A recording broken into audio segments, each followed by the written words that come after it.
Здравейте, приятели! Добре дошли в канала ми. Това е първото ми видео, което ще кача. Казвам се Любомира Драголова, на 28 години от София.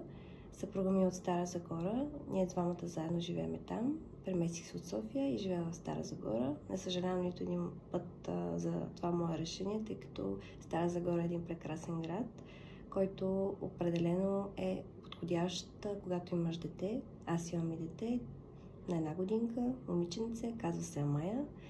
От много дълго време искам да си направя YouTube канал, където да качвам интересно съдържание, свързано с отглеждането на дете, свързано с пътувания, козметика, мода, всякакви теми, които вълнуват всяка дама. Аз лично обожавам да гледам YouTube канали, където се качва точно такъв тип съдържание, защото повечето информация, която съм научила за отглеждането на малката, съм я научила не от интернет или от педиатри, а точно от YouTube канали, където майки дават полезни съвети.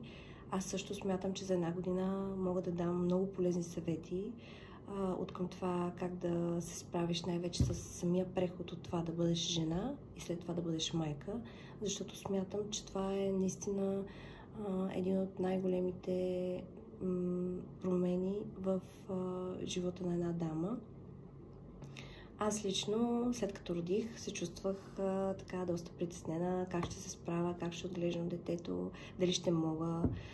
Всяка жена преминава през този период и само една жена може да го разбере. За съжаление, мъжете го разбират, но го разбират малко от по-странична гледна точка, докато ние сме тези, които носиме главно тежестта на отглеждането на едно дете. За мое голямо щастие имам две прекрасни... Малката има две прекрасни баби, моята майка и моята свекърва, които я обсипват с любов и се грижат за нея, когато могат. И това е наистина много важно, защото когато имаш дете и когато за първи път имаш дете, ти буквално си като един ученик в първи клас, който не знае български, не знае как да се справи. Просто си като в небрано лозе, да си го кажем по-български. Така че искам да кажа, че аз доста работи съм работила, в смисъл в доста фирми съм работила и работата ми доста често не е била лека, откъм служебни задължения, изпълняване на таскове и така нататък, но мисля, че тази задача да отгледаш дете е една от най-трудните в живота на една жена, но винаги човек трябва да вярва в себе си. Ние затова сме създадени, затова сме жени, да отгледаме дете. Искам да апелирам всички дами, които имат желание да имат деца, да го направят тук и сега, защото това е едно страхотно нещо, което осмисля целият ти свят. Аз имам 2 периода в живота ми. Преди да имам дете и след като имам дете. Детето осмисля абсолютно целият ми живот. Детето осмисли мечтите ми, детето осмисли абсолютно всичко в живота ми. Преди това винаги съм се чувствала празна и наистина смятам, че да имаш дете е най-прекрасното нещо в този живот. Всеки човек му пожелавам наистина от сърце да го изпита. Както и насърчавам тези дами от вас, които имат репродуктивни проблеми или не искат, или имат желание да имат дете, но не могат, да не спират да опитват, защото това е чудо, което абсолютно, повярвайте ми, накрая усилията си заслужават. Нищо в този живот не трябва да ни спира. За щастие, при мен никога не е имало такива проблеми, никога не съм изпитвала трудност да имам дете. При нас нещата станаха така. Успяхме да го направим по възможно най-лесния начин, но много се интересувам от дами с репродуктивни проблеми, тъй като и чета.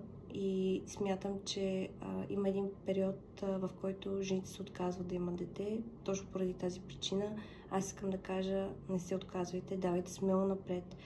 В живота на всяка една жена има едно чудо, което се случва накрая и никога човек не трябва да се предава в това желание да има дете. Тази тема наистина ми е много интересна. В канала ми, не знам дали в началото го казах, ще си говорим за различни теми. За скромната ми 1 година опит с малко дете мога да дам, мисля, че доста добри съвети от като започвам от това къде съм родила, как оценявам болницата, в която съм родила, и стигнем до първата годинка на детето, мога да дам много информация, защото лично аз тази информация никога не съм я знаела. Нормално да не я знам, но по-скоро исках да кажа, че не съм ходила на някакви курсове преди това. Абсолютно моята бременност, аз до последно работих. Аз работя в една фирма, която се занимава с компютърни части. Тя е дъщерна фирма на HP.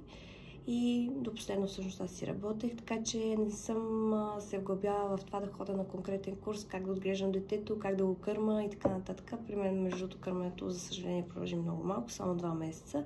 Ето друго нещо, което искам да кажа на абсолютно всички жени. Не искам да се чувствате неспособни или по някакъв начин тъжни за това, че сте могли да кърмите детето си 1, 2 или 3 месеца. Това е абсолютно индивидуално при абсолютно всяка жена. Аз съм се хранила здравословно, направих всичко възможно да мога да кърма детето си повече, но просто успях само 2 месеца. И в това няма нищо лошо.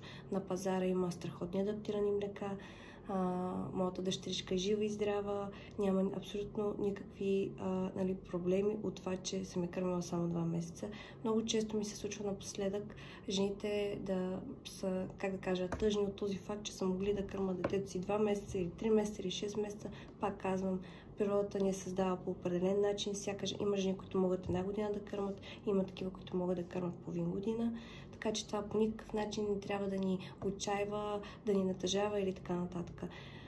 Самия факт, че отгледаш едно дете и за първи път в живота си се срещаш с него и наистина не знаеш на къде да поеме, защото аз съм имала моменти, в които не съм знала какво да направя. Буквално. Просто детето се ражда, ти трябва веднага да влезеш в този ритъм на неговия живот. Веднага животът ти се променя. Ако преди това си бил ти, вече не си ти, вече е тя. И така. Много се радвам, ако на вас са ви интересни моите видеа, които ще качвам тепърва. Пак казвам, пишете в коментарите, ако искате да... пишете в коментарите на какви теми искате да качвам видеа. Няма да качвам само за деца, ще качвам за мода, козметика, пътувания и така нататък. Благодаря ви за вниманието. Надявам се това, което до тук сте чули, да ви е харесало. Надявам се взаимно да си бъдем полезни и ви пожелавам успех във всяко едно начинание.